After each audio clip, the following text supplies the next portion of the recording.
better way to open division play with a win, and that's exactly what Tupelo did on the road last week at Madison Central.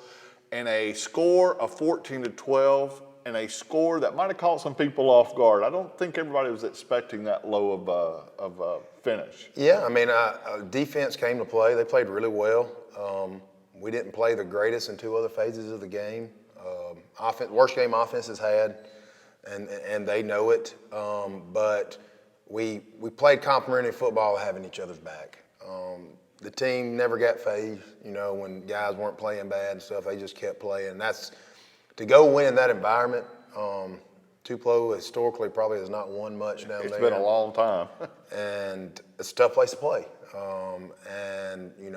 We didn't know how our guys were going to respond by, having 2 losses in a row going into division. But escaping there with a win is huge.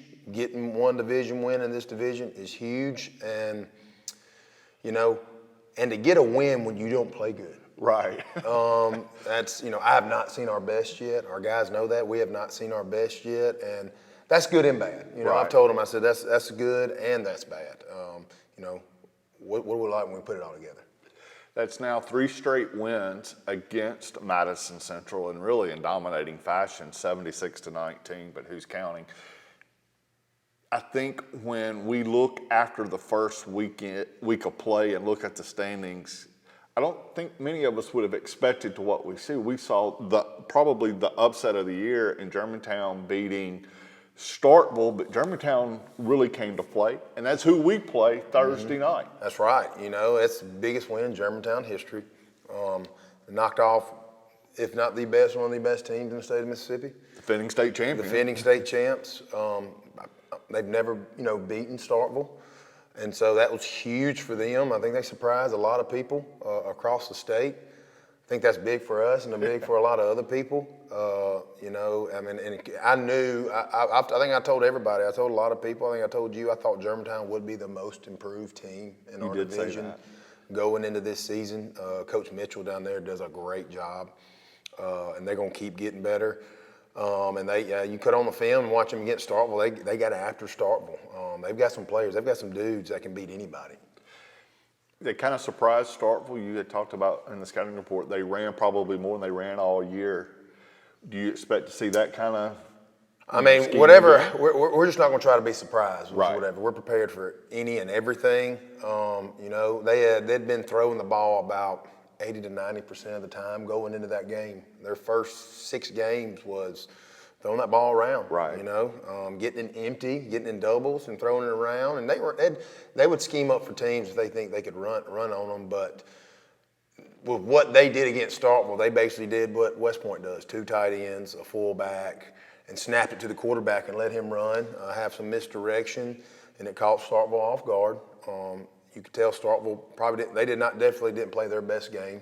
They looked a little flat playing, but kudos to Germantown and the way they played and won that football game, and how they handled the game is very impressive. And so we're just, the element of surprise, we're just not going to let it happen, try not to let it happen to us this week.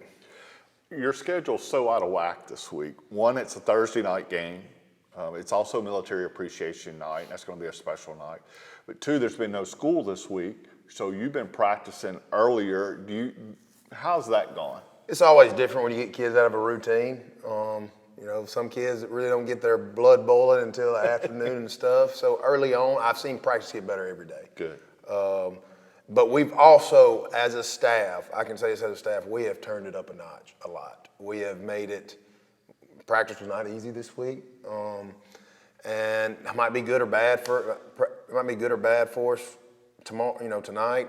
I don't know, because we've gotten after them. Hopefully they're not too tired or dead going into the game. But there's just been a sense of urgency with everybody, and very transparent with a lot of different things.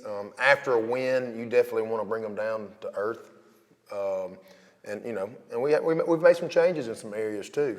You'll see it Friday night or Thursday night when we play. Some guys playing a different type of role, position, and things like that. And it's going to be little things, some things that football people might not know. Right. But So it's gotten better every day. We've come in and I'll say we finished strong every day at practice. And today was a great day of practice. It was a fantastic day. And so we just got to roll it over. We're hoping we're practicing in the morning. They get a big old rest in between then, playing tomorrow night on Thursday night and practicing Wednesday morning. That gives us some rest and get their legs up on them for sure.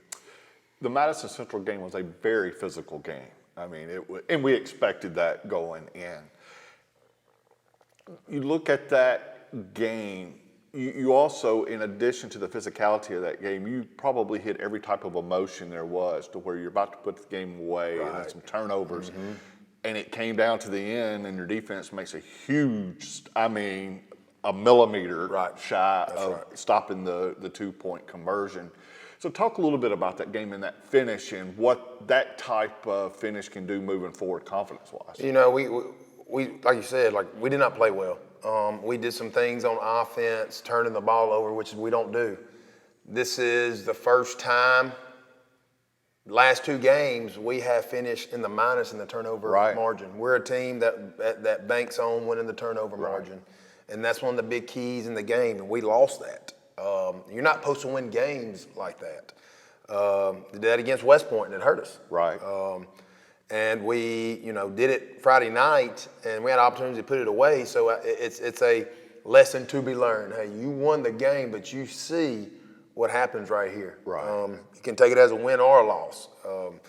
But yeah, I think the sense of urgency right there of some guys, you got to handle your business. You got to do it when it's time to do it. You got to finish when it's time to finish. We finished, but we didn't finish. We didn't finish in the fashion that we want to. And so, like I said, the physicality of the game was great. I thought we played that's the most physical our defense has been. Our box played great. If our D-line and box can play like that with the teams that we're going to play, we're going to have a chance, a really, really good chance to do a lot of different things. That's the first time I've seen that group from linebackers to D-linemen play with that Tupelo chip on their shoulder edge, physical, knocking guys around, and that's one of the most impressive. And I think they're a little confident right now in a good way. Right. Right. We've talked so much about the offense this year. So point out some players that really were impactful on the defensive side last Friday. Well, I'm gonna say guys have been impactful all season, and Friday night. Javante Hunt, our nose guard, he don't get talked about enough. Javante is an anchor up front. You can't move him out of there. He makes plays. He takes doubles. He takes triples. He frees up those linebackers. Both our inside linebackers had 15 tackles apiece. Wow. So our players of the game were Tristan Jernigan and KJ Jenkins. They played phenomenal. They're playing great together. I thought both our outside linebackers, we had 3 different outside linebackers play very well. Damari Burton, Jabari Dooley, Chris Ivey came in and made some plays. I saw them fly around in the speed that I wanted to see. And the DB did something.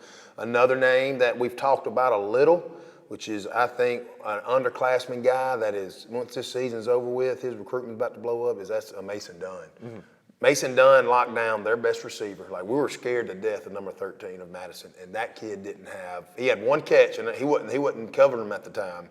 And he shut that kid down. So we feel good about Mason locking down the elite receivers in our league and stuff. And those guys, there's a lot of different guys, a lot of guys playing some different roles. Kay Kilgore up front has played so consistent and great. He's just like Hunt. He's not flashy. He's gonna fill his gaps and do that. And I finally saw Draylon McCoy play like Draylon McCoy can play. He hadn't played to his standard. His hand has kind of bothered him, and now he's got that cast off. And I've seen him have a great week of practice, and I thought he played well Friday night. And so, if that group can do what they do, we're always gonna be in ball games. Draylon didn't play until late in the 3rd quarter, and he impacted the very first game. They scored a touchdown, but he was double teamed and held high and low, so that came back. So it shows you when he plays like that, the impact. Yeah, we wanted to give some other guys some looks, and kind of rest them up, kind of prove a point on some things too. And I think the point's gotten across, and he's had a great week of practice, and he performed when he was in there pretty well. Coach, that was a great win. Need to go 2-0 this week, and then we play Clinton, go to Clinton, have an off week, And then the season finale against Starkville, it's like we've blinked and this season is, it's almost over. You're only 3 games left. I know. Promised 3 games, and it's flown by. I mean, it's crazy how it does it. It is. You wake up and it's, man, where's it gone? And the darn rat race and the grind of it. You know, there's sometimes you look up, and I've got to do a better job of enjoying the wins a little bit more. You know, on the weekends, but I also catch myself waking up when I'm not doing family time, waking up and, oh man, I gotta get back out. I gotta get back out of the grind again. But it is what it is, and I love this time of year. I love the preparation part more than anything else. Guys, I hate game day. I hate from 8 o'clock in the morning to 7 o'clock. Just, I hate the time and wait and anticipation. And 7 o'clock gets there, I feel a little bit better, and I feel a little bit better when the game's over, and that's about it. The playoffs don't officially start till November the 9th, but technically they're starting now. Yeah, it's playoff time. I told our guys in our meeting we have every Monday, I said, guys, this is playoff time. It is what it is. You keep winning.